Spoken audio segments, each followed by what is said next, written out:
Hello and welcome to everyone in my informational class of my YouTube channel. हमको पता है जी, आपको पता है जी, सबको पता है जी, सबको पता है जी, बरसों से चाहत अपनी यही है जी, अपनी भी साथ भरे शक्ति भरे।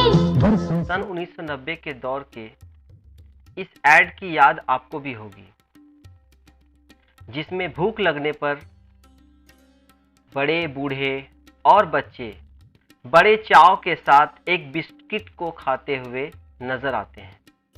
जी हाँ, मैं बात कर रहा हूँ पार्ले जी बिस्किट की, जो इस लॉकडाउन के पीरियड में हजारों लाखों प्रवासी मजदूरों के लिए लॉकडाउन की रोटी बन गया। जब अचानक बिना तैयारी के कोविड-19 या कोरोना जैसी विश्वव्यापी बीमारी से बचने के लिए हमारी सरकार ने पूरे भारत को लॉकडाउन कर दिया, तब इससे दूर दराज के प्रदेशों से आए लाखों प्रवासी मजदूरों को रोड पर ला खड़ा किया।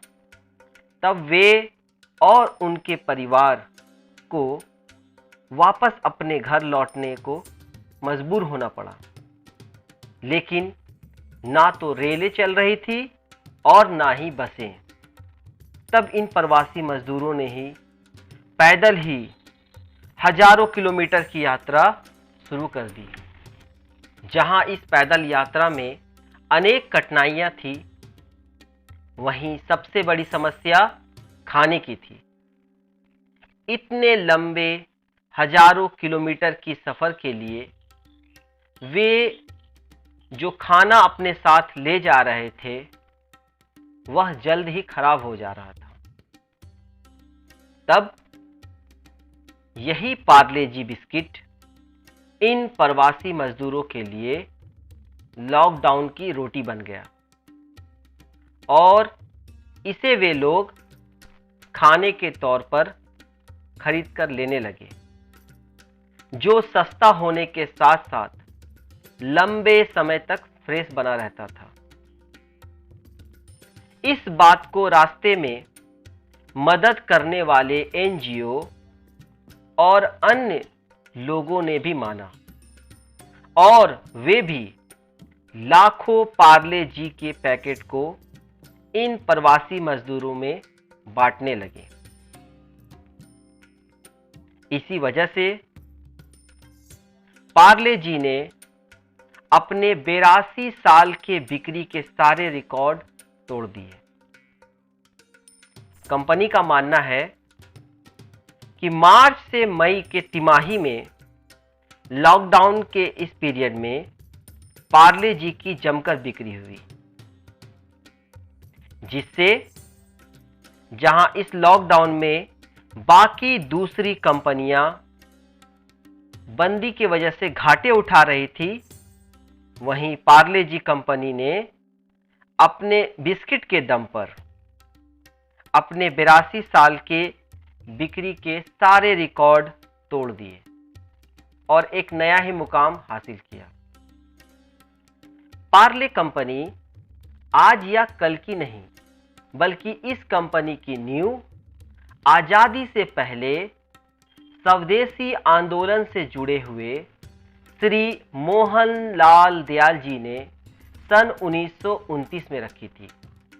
भारत की आज़ादी से पहले यहाँ अंग्रेजों की काफ़ी दबदबा था और उनके प्रोडक्ट भी काफ़ी महंगे थे और वे अमीर लोगों के लिए ही हुआ करते थे। इस बात को जानकर श्री मोहनलाल दयाल जी ने अपने खानदानी बिजनेस रेशम के कारोबार को छोड़कर स्वदेशी आंदोलन के उस दौर में मुंबई के पास स्थित बिरला पार्ला में एक पुरानी फैक्ट्री खरीदी और इसी बिरला पार्ला से मिलता जुलता हुआ नाम पार्ले ग्लूको कंपनी की शुरुआत की। उस समय अंग्रेज की कैंडी की बहुत ज़्यादा बातें हो रही थी, तो उन्होंने स्वदेशी आंदोलन का सहारा लेकर भारतीयों के लिए देसी कैंडी बनाई, जो काफ़ी मशहूर हुई। बाद में श्री मोहनलाल दयाल जी ने अंग्रेजों के चाय के साथ बिस्किट खाने की जो प्रथा को देखते हुए देसी बिस्किट पार्ले ग्लूको की शुरुआत की, जो सन 1939 में शुरू हुआ। यह बिस्किट उस दौर में ना सिर्फ भारतीयों में बल्कि अंग्रेजों में भी काफ़ी प्रसिद्ध हुआ और वे लोग इसे पसंद करने लगे। समय बीतता गया और देखते ही देखते पार्ले ग्लूको देश का सबसे ज़्यादा बिकने वाला बिस्किट बन गया। लेकिन जहां इसकी बिक्री बढ़ी, वहीं बाजार में अनेक मिलते जुलते ग्लूको बिस्किट की बाढ़ आ गई। इसे देखते हुए पार्ले कंपनी ने पार्ले ग्लूको का नाम बदलकर पार्ले जी रख दिया, जहां जी का मतलब ग्लूको नहीं जीनियस था। पार्ले जी की इस नई शुरुआत ने कंपनी को फिर से मार्केट में स्थापित कर दिया और सन 2003 में पार्ले जी को दुनिया में सबसे ज़्यादा बेचे जाने वाला बिस्किट घोषित किया गया। कंपनी का दावा है कि वह हर साल 14,600 करोड़ बिस्किट बनाती है। पार्ले जी भारत का पहला FMCG ब्रांड बना, जो सिर्फ बिस्कुट से सालाना 5,000 करोड़ की कमाई करता है। आज जहां कोविड-19 और लॉकडाउन के इस दौर में दूसरी कंपनियां घाटे उठा रही है, पार्ले जी ने शुरुआत में ही इसकी तैयारी कर ली थी। उन्होंने पूरी सुरक्षा के साथ बिस्किट के प्रोडक्शन को चालू रखा तथा इस बात की व्यवस्था की कि कहीं भी इस लॉकडाउन के पीरियड में उनकी सप्लाई पर कोई कमी ना हो। इस वजह से पार्ले जी ने अपने मार्च से लेकर के मई के तिमाही में बिक्री के 82 साल का नया रिकॉर्ड ही बना दिया।